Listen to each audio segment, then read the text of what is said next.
Hello viewers, आप देख रहे हैं आपका अपना YouTube channel DS Mishra official और आपके अपने चैनल पर एक नए वीडियो के साथ आपका पुनः हार्दिक स्वागत है। देखिए, आज का जो वीडियो आपके लिए होगा वह होगा कि बिहार लोक सेवा आयोग के अंतर्गत विज्ञापन संख्या 26/2023 के आलोक में जो बिहार शिक्षक भर्ती का फॉर्म आपने किसी भी स्तर के लिए यदि भरा है तो आपका जो है आज का यह वीडियो आपके लिए बहुत ही महत्वपूर्ण होने वाला है, क्योंकि आज के वीडियो में हम लोग देखेंगे कि बीपीएससी ने लेटेस्ट अब तक क्या क्या इधर परीक्षा के संबंध में क्या क्या बदलाव किए हैं, क्या क्या जरूरी निर्देश दिए हैं,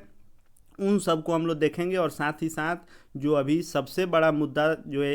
11 अगस्त को सुप्रीम कोर्ट का जो फैसला आया है, जिसका असर सीधे सीधे इस परीक्षा और इस परीक्षा के अभ्यर्थियों पर हो रहा है, जो बीएड और बीटीसी डीएलएड का मामला है, उसका इस परीक्षा पर क्या असर होगा और परीक्षा के बाद बीएड अभ्यर्थियों के मामले में क्या हो सकता है, उस पर भी हम लोग बात करेंगे। और आयोग के चेयरमैन ने क्या कहा है उसको भी हम लोग चर्चा करेंगे। और साथ ही मैं अपना व्यक्तिगत अनुभव भी आपके साथ साझा करूंगा कि इसमें क्या हो सकता है, परीक्षा देना चाहिए नहीं देना चाहिए, आगे क्या होगा, उस पर भी हम लोग जो है विस्तृत रूप से एक एक करके बात करेंगे। तो वीडियो में अंत तक बने रहिएगा, वीडियो महत्वपूर्ण होने वाला है। और यदि अब तक आपने अपने इस चैनल डीएस मिश्रा ऑफिशियल को सब्सक्राइब नहीं किया है तो चैनल को सब्सक्राइब करके बेल आइकन को प्रेस कर लेंगे, ताकि आगे भी छात्र अभ्यर्थी जगत से जुड़ी हुई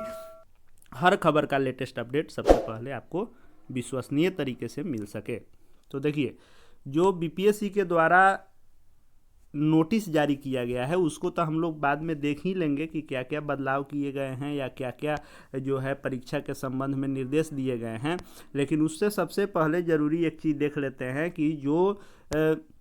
बीपीएससी के चेयरमैन के द्वारा जो है जो मीडिया में प्रेस कॉन्फ्रेंस किया गया कि 1,70,000 शिक्षकों की भर्ती की जो परीक्षा 24, 25 और 26 अगस्त को होने वाली है, वह परीक्षा टलने नहीं जा रही है और 24 से 26 अगस्त तक की परीक्षा निश्चित रूप से होकर रहेगी। और उन्होंने ये भी कहा कि सितंबर के अंत तक हम रिजल्ट भी जारी करेंगे। लेकिन इसमें सबसे महत्वपूर्ण था कि बीएड वाले मामले को लेकर जो संशय की स्थिति अभी भी बनी हुई है, उस पर भी उन्होंने बहुत ही स्पष्ट कुछ नहीं कहा, लेकिन बातों ही बातों में बहुत कुछ उन्होंने कह दिया।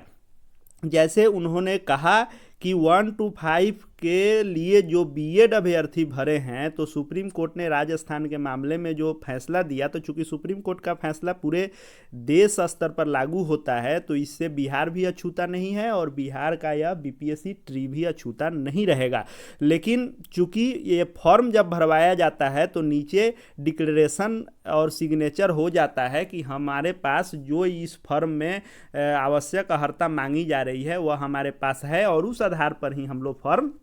भरते हैं। तो चूंकि यह एक एग्जामिनी बॉडी है, परीक्षा का आयोग है, इसलिए इसको नियुक्त करना, कौन पात्र हैं कौन अपात्र हैं, किनको छांटना है, यह इसके अधिकार क्षेत्र में भी नहीं है और इस पर इसका कोई असर भी नहीं होगा। चूंकि यह परीक्षा लेकर रिजल्ट निकालकर शिक्षा विभाग को सौंप देगा, तो जितना टेक्निकल पहलू है, जो नियम नियमावली है या संवैधानिक जो भी नियम है या कोर्ट का जो भी आदेश होगा, वो सब असर का पालन करना या उसके अनुसार बहाली करने की जिम्मेवारी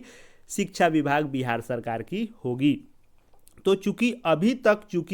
इस पर कोई स्पष्ट गाइडलाइन नहीं आया है, क्योंकि एनसीटीई के 2018 का जो अमेंडमेंट था, उन्होंने जो अधिसूचना जारी की थी 2018 में कि बीएड अभ्यर्थी जो 1 to 5 में बहाल होंगे, वे यदि 6 महीने का संवर्धन कोर्स, जिसको ब्रिज कोर्स भी कहते हैं, वे कर लेंगे तो बेसिक शिक्षक 1 to 5 के शिक्षक बनने के वे योग्य हो जाएंगे। क्योंकि पहले भी बीएड वाले 1 to 5 में नहीं होते थे, लेकिन 2018 से इसको लागू किया गया कि 6 महीने के ब्रिज कोर्स के साथ बीएड वाले भी पात्र हो जाएंगे, जिसके आधार पर बहाली भी हुई, सभी राज्यों में हुई, बिहार में भी छठे चरण में बहुत सारे शिक्षक वैसे बहाल हुए हैं। और जो बीपीएससी ट्री जो यह आया, जिसका परीक्षा 24, 25, 26 अगस्त को है, तो इसमें भी वही चीज़ लिखा गया था कि बीएड वाले भी 1 to 5 में फॉर्म भर सकते हैं, लेकिन उनको 6 महीने का संवर्धन कोर्स कर लेना होगा। तो जिस पर सभी लोगों ने फॉर्म भरा और लगभग 4 लाख फॉर्म बीएड अभ्यर्थियों का ही गिरा है। कल चेयरमैन ने भी बताया कि 3,80,000 हमारे पास डीएलएड अभ्यर्थी हैं और 3,90,000 जो है बीएड अभ्यर्थी हैं, यानी लगभग बराबर हैं, थोड़ा सा अधिक ही हैं बीएड वाले जो 1 to 5 के लिए भरे हैं। तो परीक्षा टालने के बाद पर बीपीएससी चेयरमैन ने कहा कि चूंकि हम परीक्षा लेंगे तो परीक्षा के लिए सभी लोग, जितने भी लोग आवेदन किए हैं वे सभी लोग पात्र हैं परीक्षा देने के। अब आगे जो है उनको ज्वाइन कराना न कराना और कोर्ट का क्या असर होगा, एनसीटी का क्या गाइडलाइन होगा, राज्य सरकार उसका क्या पालन करती है, यह आगे निर्भर करेगा। अभी उस चीज़ के चलते परीक्षा रोकना कहीं से संभव नहीं है। और उन्होंने ये भी उसमें जिक्र किया कि सुप्रीम कोर्ट ने भी एक उसमें उन्होंने बताया कि उसका जिक्र किया है कि जब कोई भी अभ्यर्थी फॉर्म भर लेता है तो उसका परीक्षा आप नहीं रोक सकते हैं, परीक्षा में आप शामिल कराइए। आगे क्या होना है यह जो बहाली करने की जो है आधिकारिक जो लोग होंगे, जो विभाग होगा, वह इस चीज़ को तय करेगा। तो चूंकि बीपीएससी बहाली करने का जो है आधिकारिक तो है नहीं, या सिर्फ परीक्षा लेकर मेरिट बनाकर शिक्षा विभाग को सौंपेगा। तो अब जब आया कि जब वे मान लीजिए कि यदि उनका कुछ नहीं होता है तो क्या उनका रिजल्ट आएगा या नहीं आएगा, तो उन्होंने साफ साफ शब्दों में कहा कि इसका असर फिलहाल जो है परीक्षा पर पड़े या ना पड़े, लेकिन इसके रिजल्ट पर पड़ेगा। यानी बीपीएससी के चेयरमैन ने कहा कि यदि हम परीक्षा ले भी लेते हैं तो यदि यह संशय खत्म नहीं होता है, संशय खत्म नहीं होने का मतलब यह था कि उनका कहना यह था कि यदि बिहार सरकार द्वारा कोई आदेश नहीं आता है हमको कि हाँ ऐसे करना है या उनका नहीं करना है, तो सुप्रीम कोर्ट के आदेश के आलोक में जो है हम रिजल्ट रोकेंगे। लेकिन अभी जो है परीक्षा नहीं रोकेंगे। अब एनसीटी क्या करता है इसमें जो है उन्होंने एक हिंट्स भी दिया कि सुप्रीम कोर्ट के इस फैसले को पुनर्याचिका के लिए, पुनर्विचार याचिका के लिए, यानी रिव्यू जो है कोई डालेगा, या तो वे बीएड अभ्यर्थी डालें या एनसीटी या कोई भी राज्य सरकार यदि डाले, तो यदि परीक्षा हो गया रहेगा हमारा, तो स्वाभाविक है कि यदि जब एडमिट वह केस हो जाएगा तो परीक्षा के रिजल्ट पर उसका असर होगा और उस पर स्टे लगेगा, तो निश्चित रूप से हम रिजल्ट रोकेंगे। लेकिन रिजल्ट रोकने में भी उन्होंने कहा कि हमारे पास ऑलरेडी 3,80,000 जो है पर्याप्त अभ्यर्थी डीएलएड के हैं और 3,90,000 के आसपास में बीएड वाले हैं, तो हम मेरिट दोनों का बनाएंगे, लेकिन बीएड वाले का रिजल्ट रोकेंगे और डीएलएड वाले का रिजल्ट जारी करेंगे। आगे यदि बीएड वाले का सुप्रीम कोर्ट से पुनर्विचार याचिका में भी कुछ नहीं आता है, वे केस हार जाते हैं, तब उनको हटा करके उनके जगह पर हम पुनः डीएलएड वाले का सेकेंड लिस्ट जारी करेंगे। बाकी 9 to 10, 11, 12 का रिजल्ट जारी होगा, उनका बहाली होता रहेगा। लेकिन उन्होंने ये भी कहा कि जब तक जो है कोई भी एनसीटी का नहीं हमको आदेश है और राज्य सरकार का नहीं आदेश है, तब तक जो है ना ही हम परीक्षा रोक सकते हैं और ना रिजल्ट रोक सकते हैं। उनका कहना एक रूप से देखें तो ठीक भी है कि उनको इसको रोकने, कैंसिल करने का कोई अधिकार है भी नहीं, और चूंकि इस पर बिहार सरकार निर्णय लेगी और बिहार सरकार भी स्वयं से निर्णय इसमें नहीं ले सकती है जब तक कि एनसीटी जो है इस पर कोई निर्णय नहीं लेता है। तो एनसीटी ने सिर्फ 2018 के अपने अधिसूचना को वेबसाइट से हटा दिया है और उस पर सुप्रीम कोर्ट के आदेश को जो है आदेश कॉपी को अपलोड कर दिया है, लेकिन यह पर्याप्त नहीं है। एनसीटी को एक स्पष्ट इस पर सर्कुलर जारी करना चाहिए, क्योंकि एक तरफ देखा जा रहा है कि सीबीएसई के द्वारा 2022 वाले का और 2023 जनवरी वाले का 1 to 5 का सीटेट का सर्टिफिकेट कैंसिल किया जा रहा है, वहीं जो है 2023 जुलाई परीक्षा का एडमिट कार्ड भी जारी किया गया है। तो कहीं ना कहीं जो भी बीएड अभ्यर्थी हैं देश भर के, उनके बीच में संशय की स्थिति बनी हुई है कि आगे क्या होगा और क्या नहीं होगा। इस बीच यह परीक्षा रुकने नहीं जा रही है। तो मेरा जो व्यक्तिगत अनुभव और राय है आपके लिए वह है कि यदि आप बीएड अभ्यर्थी हैं 1-2 जो डीएलएड हैं उनके लिए तो कोई इसमें दिक्कत ही नहीं है, वे अपना परीक्षा में बैठेंगे, रिजल्ट भी आएगा, उनका कोई इसमें रोक टोक नहीं है। लेकिन जो बीएड अभ्यर्थी हैं, यदि मौका जो है बीपीएससी दे रहा है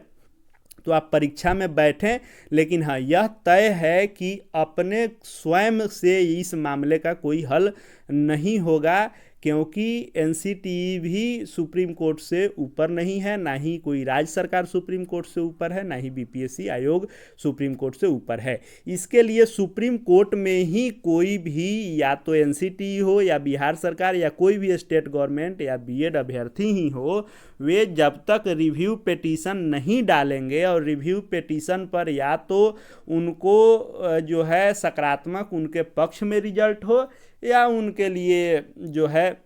नकारात्मक हो, लेकिन जब तक यह नहीं होगा तब तक यह संशय बना रहेगा। दूसरा कोई इसमें उपाय नहीं दिख रहा है, क्योंकि स्वयं से कोई भी राज्य सरकार इसमें फैसला नहीं ले सकता है, और एनसीटीई भी जब उसका अधिसूचना कैंसिल हो गया है तो कोर्ट से ही पुनः एनसीटीई को भी इसमें कुछ हस्तक्षेप कराना होगा।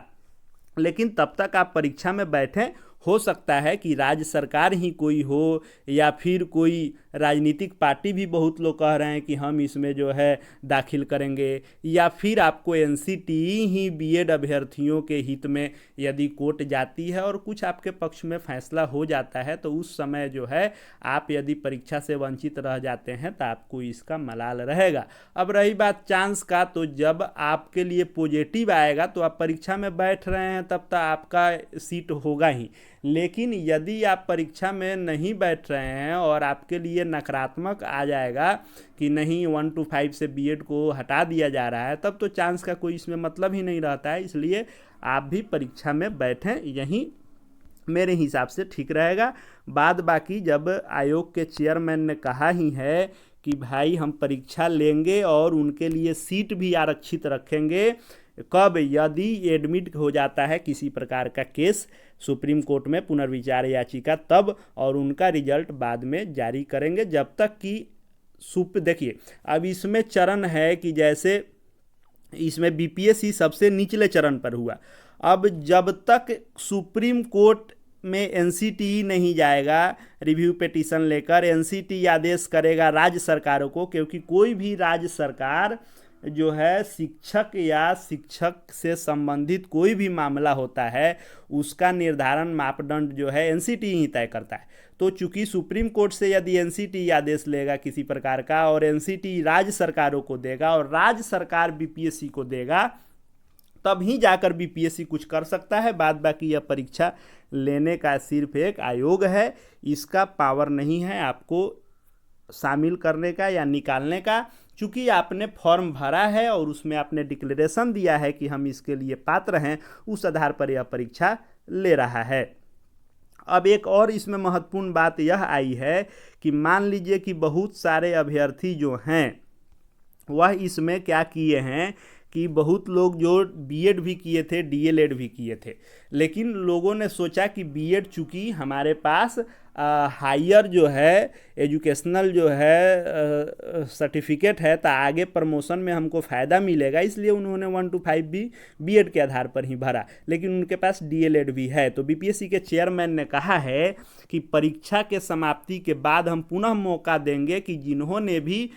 फॉर्म भरा है 1 to 5 में, यदि उनके पास बीएड के साथ साथ डीएलएड भी है तो वे बीएड के जगह पर डीएलएड उसमें एंट्री कर देंगे, तो उनके लिए फ़ायदेमंद होगा। चूँकि इसमें एनसीटीई या राज्य सरकार कोई हस्तक्षेप नहीं करती है और सुप्रीम कोर्ट का आदेश मानना ही पड़ेगा, तो उस स्थिति में बीएड के जगह पर डीएलएड आपका भरा हुआ रहेगा तो आपका रिजल्ट निकलेगा और आप पात्र हो जाएंगे। तो एक ये भी मौका दिया जाएगा आपको कि आप यदि दोनों डिग्री रखे हैं तो बीएड हटाकर डीएलएड एंट्री करें। अब जो एक और सबसे महत्वपूर्ण बदलाव किया गया है, जैसा कि पहले बीपीएससी के चेयरमैन ने कहा था कि निगेटिव मार्क्स नहीं हटेगा, निगेटिव रहेगा, लेकिन अब ऐन वक्त पर कल जो है इसमें से निगेटिव मार्किंग को हटा दिया गया है। यानी जो पहले 5 ऑप्शन के आधार पर 1/4 निगेटिव होने वाला था, बीपीएससी के चेयरमैन ने कहा था कि 4 ऑप्शन रहेगा तो 1/3, 5 ऑप्शन रहेगा तो 1/4, तो 5 ऑप्शन इसमें रहना है तो 1/4 निगेटिव होता है, लेकिन अब निगेटिव को पूरी तरह से हटा दिया गया है। यानी आप पूरे तौर पर सभी प्रश्नों का भी अगर आप उत्तर दे देते हैं तो सिर्फ सही प्रश्नों का अंक जो है जोड़ा जाएगा और गलत प्रश्नों के बदले में अंक की कटौती नहीं होगी। ऐसा बीपीएससी के चेयरमैन ने कहा है कि इस बार के परीक्षा भर हमने यह बदलाव किया है चूँकि सिलेबस उतना विस्तृत अभी लोगों को जानकारी नहीं है और लोगों का मांग था कि चूँकि प्रीवियस ईयर भी इसमें कुछ नहीं है कि हमको अंदाज़ा हो जाए कैसा परीक्षा होगा, कैसा पैटर्न रहेगा, कौन कौन सा चैप्टर रहेगा, कितना डीपली रहेगा, क्वेश्चन का लेवल क्या रहेगा, वह चूँकि स्पष्ट नहीं है, इसलिए इस बार भर हम निगेटिव हटाते हैं। अगले बार से भले यह लागू होगा लेकिन इस बार निगेटिव नहीं रहेगा। ऐसा बिहार सरकार का भी उनके पास आया था रिक्वेस्ट की निगेटिव इसमें से हटा दीजिए, जैसा कि उन्होंने बताया। तो अब निगेटिव हट गया, यानी किसी भी प्रकार का निगेटिव नहीं, क्योंकि भाषा वाले में जो पासिंग है हिंदी इंग्लिश का 100 नंबर का, उस पर पहले से ही निगेटिव नहीं था, और जो आपका मुख्य परीक्षा है जिस पर मेरिट बनना है उससे भी निगेटिव हटा दिया गया है। दूसरा जो है महत्वपूर्ण बात यह है कि यदि एडमिट कार्ड में आपका फ़ोटो अपलोड करते समय गलत फ़ोटो अपलोड हो गया है तो 18 से 20 तक जो खुला हुआ है लिंक, उससे अपना फ़ोटो अपडेट कर लें। लिंक काम कर रहा है, डैशबोर्ड पर जाएं और दाहिने साइड में ऊपर में आएगा कि अपडेट फ़ोटो, वहाँ पे आपका यदि गलत फ़ोटोस है तो आप वहाँ पे सही फ़ोटो अपलोड कर लीजिए और सही फ़ोटो अपलोड करने के बाद ही अपना एडमिट कार्ड निश्चित रूप से 20 अगस्त तक डाउनलोड कर लें। जब एडमिट कार्ड आप डाउनलोड करेंगे तो जैसा कि आपने अगर कर लिया होगा तो देखा होगा कि उसमें डिस्ट्रिक्ट दे रहा है, सेंटर डिस्ट्रिक्ट किस ज़िले में आपका सेंटर है, लेकिन सेंटर नेम का कोड दे रहा है। आपको यह नहीं पता चलेगा अभी कि किस स्कूल में आपका या किस कॉलेज में सेंटर है। वह 21 तारीख को जो है 21 तारीख से उपलब्ध हो जाएगा कि आपका सेंटर किस जगह पर है। उसके लिए अलग से एडमिट कार्ड जारी नहीं होगा, एडमिट कार्ड या कोड वाला ही वैलिड होगा। सिर्फ उसमें आपको उस कोड का जानकारी मिल जाएगा, कोड को डिकोड कर दिया जाएगा कि इस कोड का मतलब कौन सा सेंटर है। और एक और सबसे महत्वपूर्ण बात है कि आप जब जाएंगे परीक्षा देने तो सिर्फ एक कॉपी एडमिट कार्ड लेकर नहीं जाएंगे। आप जब पासिंग वाले में भी जाएंगे तो एक कॉपी एक्स्ट्रा लेकर जाएंगे जिस पर आपको सिग्नेचर करके वीक्षक को दे देना है। फिर मेन पेपर जो मेरिट वाला है उसको भी परीक्षा देने जाएंगे तो वहाँ भी एक कॉपी सिग्नेचर करके दे देना है, यानी 2 कॉपी तो आपसे ले लिया जाएगा और एक कॉपी आपके पास रहेगा, यानी 3 कॉपी में प्रिंट कराएंगे एडमिट कार्ड। कम से कम 3 कॉपी की ज़रूरत आपको है। आप चौथा कॉपी भी डाउनलोड करके रख सकते हैं अपने पास सुरक्षित, क्योंकि मान लीजिए कि आप गए परीक्षा देने और आपका एक कॉपी जो आपके पास है गुम हो गया तो फिर अगले दिन आप परेशान नहीं हो, आपके पास उपलब्ध रहे। इसलिए एडमिट कार्ड जब भी प्रिंट कराएं कम से कम 4 कॉपी में प्रिंट कराएं, क्योंकि 2 कॉपी आपसे ले लिया जाना है। तो यही बदलाव किया गया है कि निगेटिव हटा है, आपका गलत फ़ोटो है तो फ़ोटो सही कर लें। एडमिट कार्ड आपसे 2 कॉपी दोनों परीक्षा में ले लिया जाएगा, एक कॉपी आपके पास रहना चाहिए और 21 तारीख से आपके सेंटर के कोड को डिकोड किया जाएगा, जो 21 से आपको पता चल जाएगा कि आपका सेंटर कहाँ है। बाकी विधि व्यवस्था के लिए सभी डीएम और डीईओ को लिखा गया है कि वहाँ पर फर्नीचर इत्यादि जो है सही किया जाए और विद्युत का कनेक्शन और जिस हॉल में आपका परीक्षा होगा दीवार घड़ी लगाने, जैमर इत्यादि लगाने से संबंधित भी आदेश कर दिया गया है। इसलिए चाहे आप बीएड हो, बीटीसी हो, आप परीक्षा में बैठें। आगे क्या होगा यह समय बताएगा, देखने वाली बात होगी। लेकिन इसमें जब तक एनसीटी कोई हस्तक्षेप नहीं करेगा और जब तक राज्य सरकार कोई आदेश नहीं करेगी, बीपीएससी इस पर कुछ अपना एक्शन नहीं ले सकता है। इसलिए वह परीक्षा ले रहा है, रिजल्ट रुकेगा ये भी तय है। 1 to 5 का